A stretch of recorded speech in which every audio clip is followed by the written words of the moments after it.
ಹೌದು. ಇವತ್ತು super speciality ಆಸ್ಪತ್ರೆ ಉದ್ಘಾಟನೆ ಆಗ್ತಿದೆ.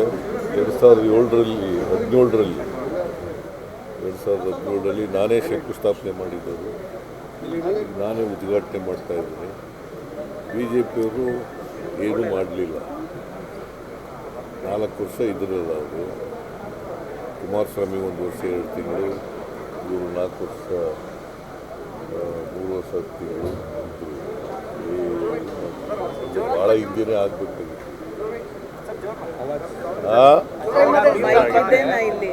ಜೋರಾಗಿ ಕೇಳಬೇಕಾ? ನಿಮ್ಗೇನು ಕೇಳಿಸ್ತಾ ಇಲ್ವಾ?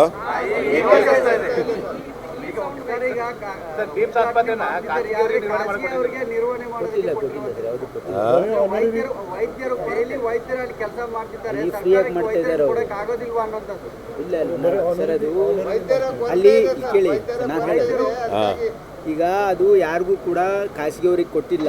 ಹೇಳ್ತಾರೆ KLE ಸೊಸೈಟಿಯಿಂದನೂ ಕೂಡ ಅಲ್ಲಿ ಕೆಲವು ಸೂಪರ್ ಸ್ಪೆಷಲಿಸ್ಟನ್ನು ಎಲ್ಲ ಕಾಲ್ ಫಾರ್ ಮಾಡಿದ್ವಿ. ನಮ್ಮಲ್ಲಿ ಬಂದಿರೋರು ಸುಮಾರು 11 ಜನ ಗೌರ್ಮೆಂಟಿಂದನೇ ಇದ್ದಾರೆ.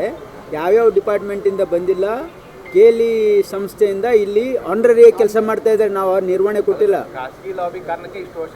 ನೋ ಇಲ್ಲಿ ಯು ಆರ್ ನಾಟ್ ಅಂಡರ್ಸ್ಟ್ಯಾಂಡಿಂಗ್. ಇಲ್ಲಿ ನೀವು ಸರಿಯಾಗಿ ಕೇಳಿಸ್ಕೊಳ್ಳಿ. ನಾವೇನು ಹೇಳ್ತಾ ಇದ್ದೀವಿ ಅಂದರೆ ಅವರು ಫ್ರೀಯಾಗಿ ಬಂದು ಕೆಲಸ ಮಾಡ್ತಾ ಇದ್ದಾರೆ. ಏನೂ ಇಲ್ಲ, ಎಲ್ಲ ನಮ್ಮದೇ ನಿರ್ವಹಣೆ ಇದೆ. ಅವ್ರು ಯಾವ ಡಾಕ್ಟರ್ಸ್ ನಮ್ಗೆ ಜಾಯಿನ್ ಆಗಿಲ್ಲ, ಅವ್ರು ಜಾಯಿನ್ ಆಗೋವರೆಗೆ ಟೆಂಪರರಿಯಾಗಿ ನಮಗೆ ಸಪೋರ್ಟ್ ಮಾಡ್ತಾ ಇದ್ದಾರೆ ಅವರು. ಹಾಗಾಗಿ ಅವ್ರದ್ದು ಯಾರು ಅಲ್ಲಿ ಹಣ ತಗೊಳ್ತಾ ಇಲ್ಲ, ಯಾರು ಅವ್ರಿಗೆ ಏನು ಸಂಬಂಧ ಇಲ್ಲ. ಒಬ್ಬರು ಕೇಳಿಯಪ್ಪ, ಎಲ್ಲ ಇವತ್ತು ನೀವು ಬರ್ತೀರಲ್ಲ, ಅಲ್ಲಿ ಎಲ್ಲ ಎಕ್ವಿಪ್ಮೆಂಟ್ ತೋರಿಸ್ತೀವಿ ನಿಮಗೆ. ಎಲ್ಲ ರೀತಿಯ ಎಕ್ವಿಪ್ಮೆಂಟ್ ಇದೆ, ಎಲ್ಲ ಡಿಪಾರ್ಟ್ಮೆಂಟ್ ಎಸ್ಟಾಬ್ಲಿಷ್ ಆಗಿದೆ. ನಿಮಗೆ ತೋರಿಸ್ತೀವಲ್ಲ, ಅಲ್ಲಿ ಬರ್ತೀರಲ್ಲ. ಬರ್ರಿ ಅಲ್ಲಿ. ಈಗ ನಿನ್ನ ಸಿದ್ದರಾಮಯ್ಯವರು ಹೇಳಿದ್ದಾರೆ ಸರ್, ಪದೇ ಸಿದ್ದರಾಮಯ್ಯನವರು ನಾನೇ ಇನ್ನು ಮುಂದಿನ 2.5 ವರ್ಷ ಮುಖ್ಯಮಂತ್ರಿ ಅಂತ ತಾವು ಹೇಳ್ತಿದ್ದಾರೆ. ಹೈಕಮಾಂಡ್ ವೀಕ್ ಆಗಿದೆ, ಹೈಕಮಾಂಡ್ಗೆ ಸಿದ್ದರಾಮಯ್ಯನವರು ಸೆಟ್ ಹೊಡೆದಿದ್ದಾರೆ ಅಂತ ಸಿದ್ದರಾಮಯ್ಯವರು. BJPಯವ್ರಿಗೆ ಯಾಕೆ ನಮ್ಮ ಪಕ್ಷದ ಬಗ್ಗೆ ಅಷ್ಟೊಂದು ತಲೆ ಕೆಡಿಸ್ಬೇಕು?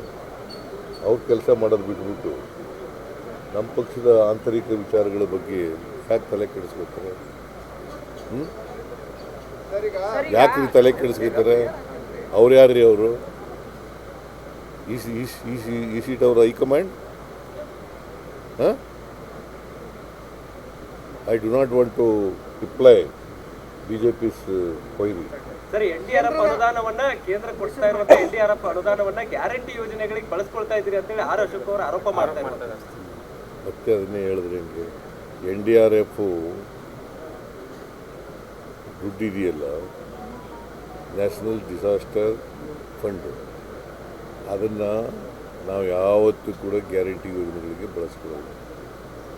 ಗ್ಯಾರಂಟಿ ಯೋಜನೆಗಳಿಗೆ ಅವರಿಗೆ ಒಂಥರ ಕಾಮಾಲೆ ರೋಗ ಇದ್ದಾಗೆ ಅವ್ರಿಗೆ. ಗ್ಯಾರಂಟಿ ಯೋಜನೆಗಳು ಸಕ್ಸಸ್ ಆಗಿಬಿಡ್ತಲ್ಲ, ಇಲ್ಲಿ ಕರ್ನಾಟಕದಲ್ಲಿ 2.5 ವರ್ಷದಿಂದ ಸಕ್ಸಸ್ ಆಗಿಬಿಡ್ತಲ್ಲ, ಅದರಿಂದ ಅವರು ತಳಮಳ ಆಗ್ಬಿಟ್ಟಿದ್ದಾರೆ. ಸೊ ಹಾಗಾಗಿ ನಮ್ಮನ್ನು ಕಾಪಿ ಮಾಡ್ತಾ ಇದ್ದಾರೆ. ಈಗ ಬಿಹಾರದಲ್ಲಿ ಏನು ಮಾಡಿದ್ದಾರೆ,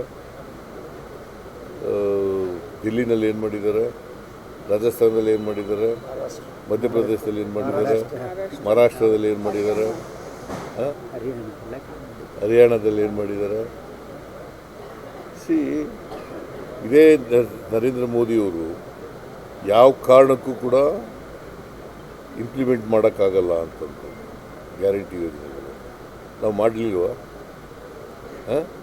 ನಾವು ಏನು ಹೇಳಿದ್ದೀವಿ ಅದನ್ನು ಮಾಡೇ ತೀರ್ತೀವಿ.